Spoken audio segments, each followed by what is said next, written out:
Hey everyone, I'm going to show you how to do a simple glitter tumbler from start to finish. So as always, we've started with a prepped tumbler. It's the most important part of your project. Here I'm just using some cleaner to make sure that there's no residue left over on the tumbler so that everything sticks the way it should. I'm using the Aurora 3-in-1 paint. This is the bubble gum, and look at it. It is gorgeous. I'm using the soft synthetic brush to start with, just to show you how easily it does work.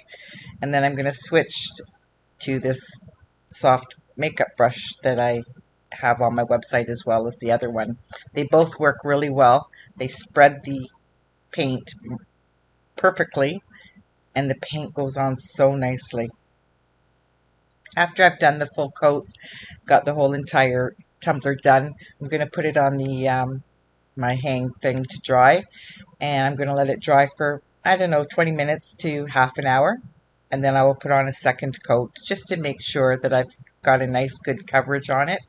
You also want to make sure that the color that you're using as your base coat is close to the color of your tumbler, so that way if you miss any spots of your glitter, it won't be as noticeable because the base coat is the same color. After the second coat of the Aurora paint is dry, I'm going to use the Helios glitter glue, and I'm going to use my soft synthetic brush this time to apply it. You want to apply it in a fairly thin layer. You want to spread it out good. You want to make sure you don't have any big lumps or paint lines as they go down, because you want your glitter to lay smooth. So the smoother your glitter glue is, the smoother your glitter will go on. You don't need a really thick coat for the glitter to adhere. This stuff is amazing, and your glitter is going to stick really great. After I've done that, I'm going to add the glitter. I'm going to add the glitter right away. You can wait a few minutes if you want, but I never do. I just add it right away when I'm using the Helios glue.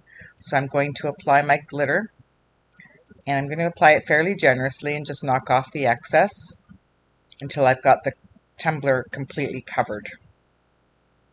You can see already how well it's sticking. So pretty. I'll put some, make sure I do the bottom as well. After your glitter tumbler has dried for approximately, I usually wait for about 20 minutes for the glitter to set in. Then I'm going to use parchment paper. You want to smoosh your glitter down. Smooshing just means that you're pressing the glitter into the glue. That way it's not going to have a lot of glitter falling off. Now I roll the tumbler very gently. I use my hands first of all to press the glitter into the glue, and then I'll give it just a slight roll a little bit and press it down. You can see here how hardly any glue or glitter has come off the cup. So now I'm going to let it finish setting. After smooshing it, I've let my tumbler dry for about 30 minutes. And now I'm going to seal the glitter in. There still will be some loose pieces in there, but if you've done a really good job of smooshing, then your glue is going to go on nice and smooth. You can see here that the glue kind of absorbs into the glitter, but I'm just going to put a nice even coat of the Helios glitter glue over top of the glitter, and then that way I've got a nicely sealed tumbler, and when I go to apply my do my next step, I'm not going to have glitter falling off my tumbler. You will notice that the glue is white, and that's okay because it's going to dry crystal clear when it's done. We're going to let it dry for about 30 minutes. So you can see now that the glue has dried crystal clear. So we're going to start by adding our top coat. This is the Hyperion gloss top coat, and you'll see that I'm generously applying it to the tumbler, and I'm using my brush to brush it down. Now when you brush it, you're going to want to make sure that you're gently gliding it over the tumbler. I'm not brushing it in hard. I'm not applying a lot of pressure. I'm just gently gliding the brush over. I'm using about 7.5 mils in my cup, and then I'm just going to watch it turn and make sure that there are no areas that have pooled or are heavier. Okay, I've let my cup sit now for 2 hours, and I'm going to apply my second coat.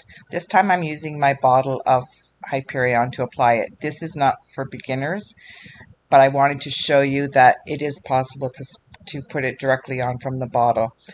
You're going to apply it so that you have a nice even finish on your tumbler.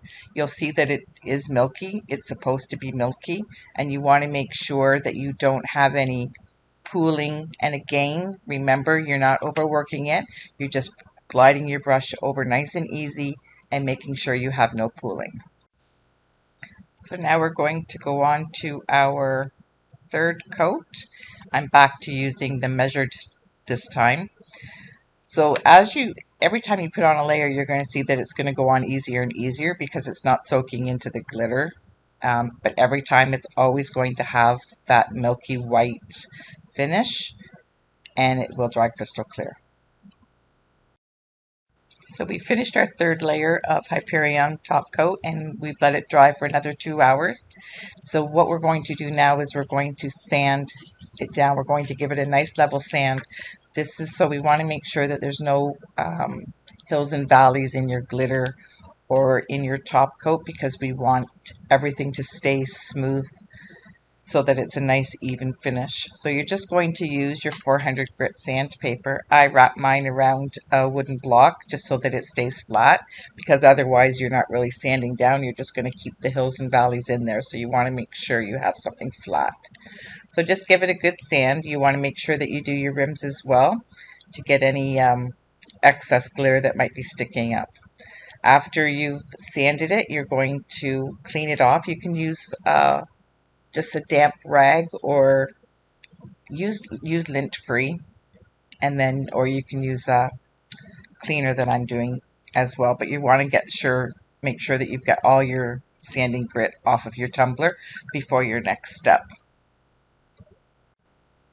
This is where I'll also clean the inside of my tumbler. I'll use an X-Acto knife to get any excess off, but I want you to notice here how the Hyperion is peeling off so easily, and that's because the inside of your tumbler is not prepped. So if you don't prep your tumbler well, this is essentially what will happen to your tumbler. So you want to make sure that your tumbler is fully prepped. So after you've made sure that you've cleaned off your tumbler well with a surface cleaner or a damp lint-free cloth, we're going to want to put on another coat of your Hyperion. So this is over your sanding coat, so it's going to go on nice and flat. You can see here how easily it's going on. I'm still using 7.5 mils for this cup, but you'll find that you might use a tiny little bit less.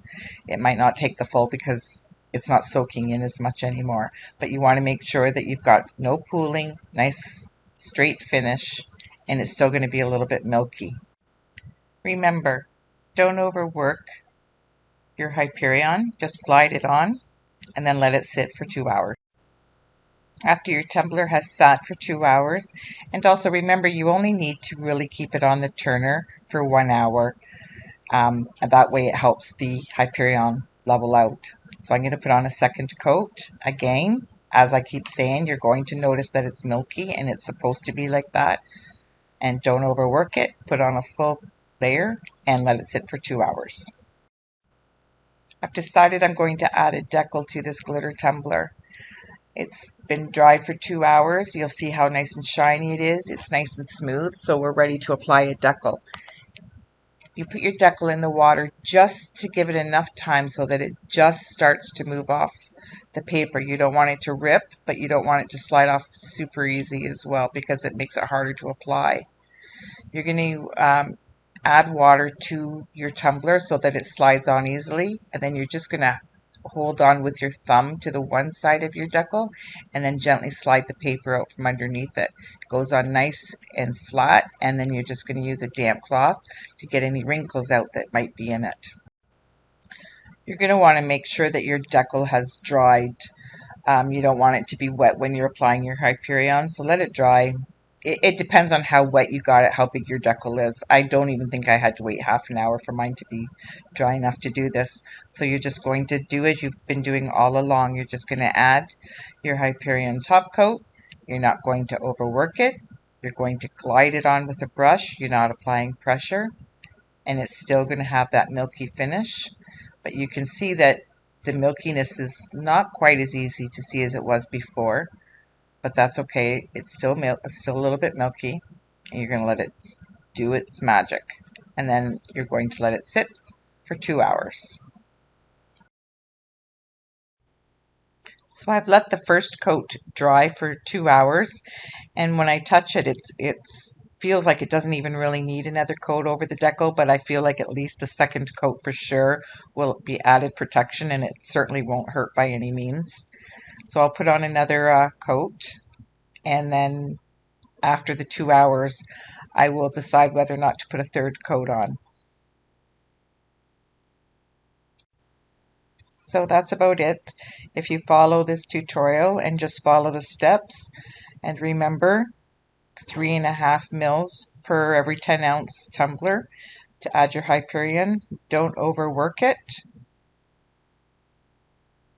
and wait for it to dry 2 hours in between coats.